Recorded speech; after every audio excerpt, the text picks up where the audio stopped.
Assalamualaikum warahmatullahi wabarakatuh. Yang saya takdimi Ketua Yayasan Pondok Pesantren Zainul Hasan Genggong Kiai Haji Muhammad Hasan Mutawakil Allah SHMM. Yang saya hormati Rektor Universitas Islam Zainul Hasan Genggong Associate Profesor Dr. Abdul Aziz Wahab BAMAG. Yang saya hormati kedua dosen pembimbing saya, dosen pembimbing 1 Bapak Ainul MPDI, dosen pembimbing 2 Bapak Farih Purwantoro MPD, dan kedua orang tua yang saya cintai. Perkenalkan, nama saya Zainina Sofatun Naksabandiah dengan nomor NIM 221201017362, Prodi PAI semester 8. Di sini saya akan mempresentasikan revisi dari proposal yang sudah kemarin dikoreksi. Proposal saya dengan judul Pengaruh Framing Media pada Tayangan Expose Uncensored Trans 7 terhadap Pandangan Mahasiswa tentang Citra Pesantren. Yang melatar belakangi penelitian saya adalah perkembangan media massa dan media digital menjadikan pemberitaan sebagai faktor penting dalam pembentukan citra lembaga sosial termasuk pesantren. Tayangan Expose Uncensored Trans 7 mengangkat praktek tradisional yang ada di pesantren seperti ngesot saat bersalaman dengan kiai dan pemberian amplop disajikan melalui framing kritis yang menilai praktek tersebut sebagai bentuk diskriminasi dan eksploitasi.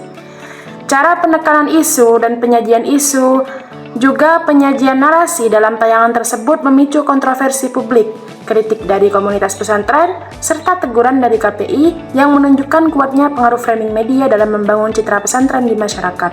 Oleh karena itu, penelitian ini penting dilakukan untuk menganalisis pengaruh framing media dalam tayangan Expose Uncensored terhadap citra pesantren secara kuantitatif dan terstruktur. Melihat pesantren adalah lembaga pendidikan Islam yang banyak berdiri di Indonesia. Ada 3 rumusan masalah yang saya pakai pada penelitian ini.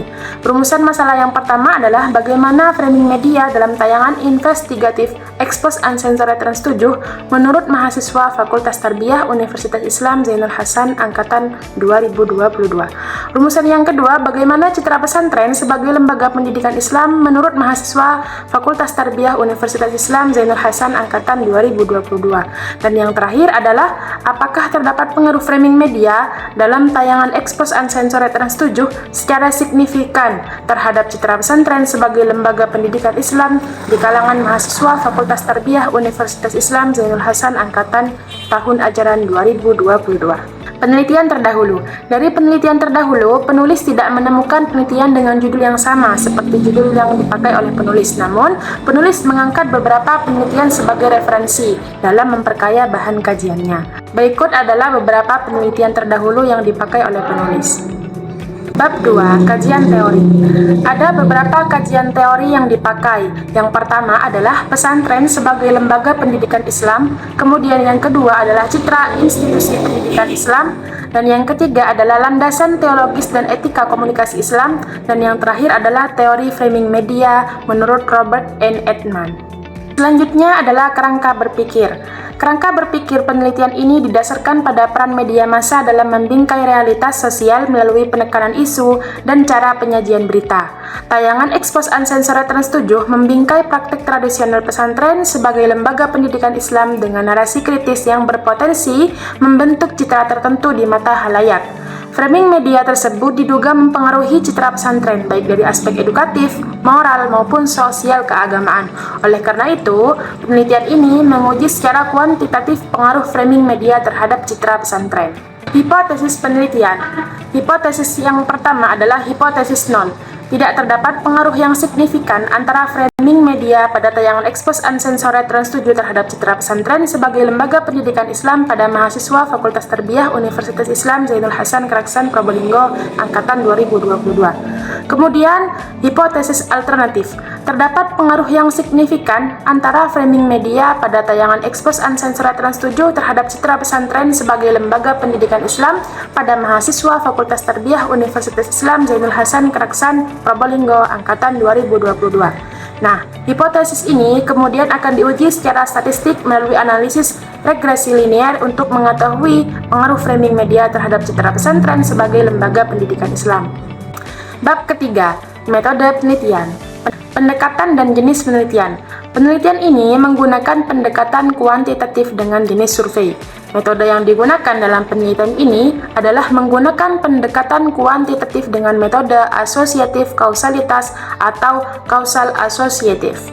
Kemudian, populasi dan sampel penelitian. Populasi dalam penelitian ini adalah seluruh mahasiswa Fakultas Tarbiyah Universitas Islam Zainul Hasan Keraksan Probolinggo angkatan 2022 yang berjumlah sebanyak 311 mahasiswa.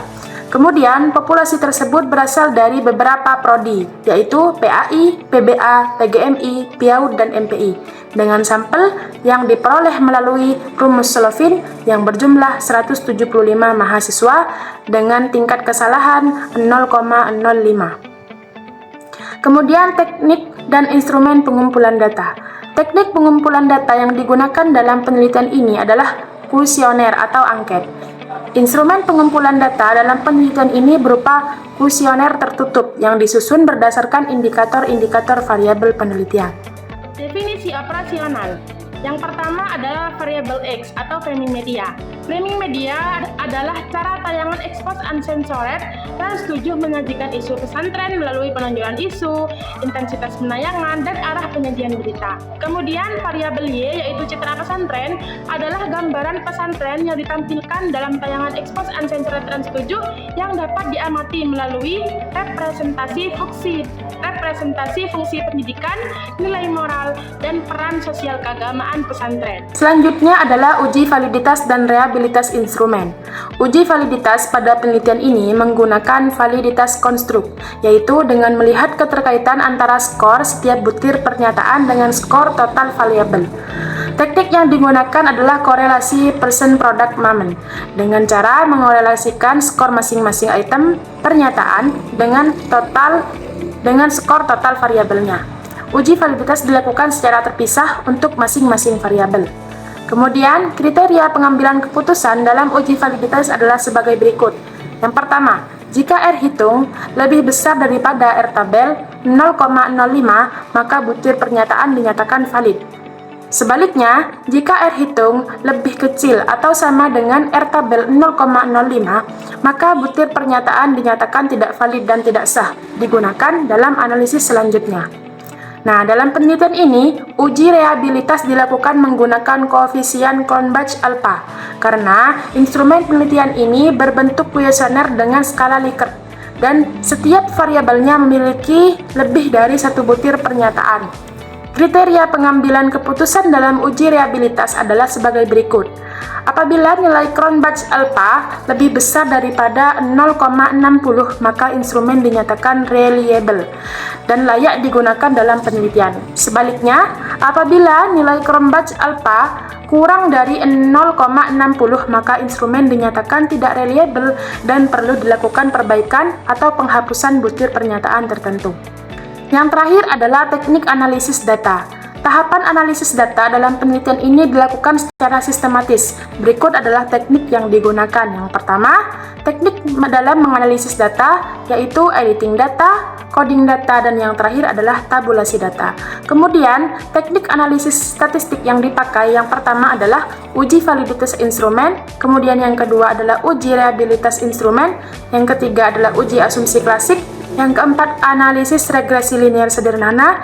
Yang kelima adalah uji hipotesis atau uji T. Dan yang terakhir adalah koefisien determinasi. Cukup sekian presentasi proposal yang saya sampaikan. Kurang lebihnya mohon maaf. Wassalamualaikum warahmatullahi wabarakatuh.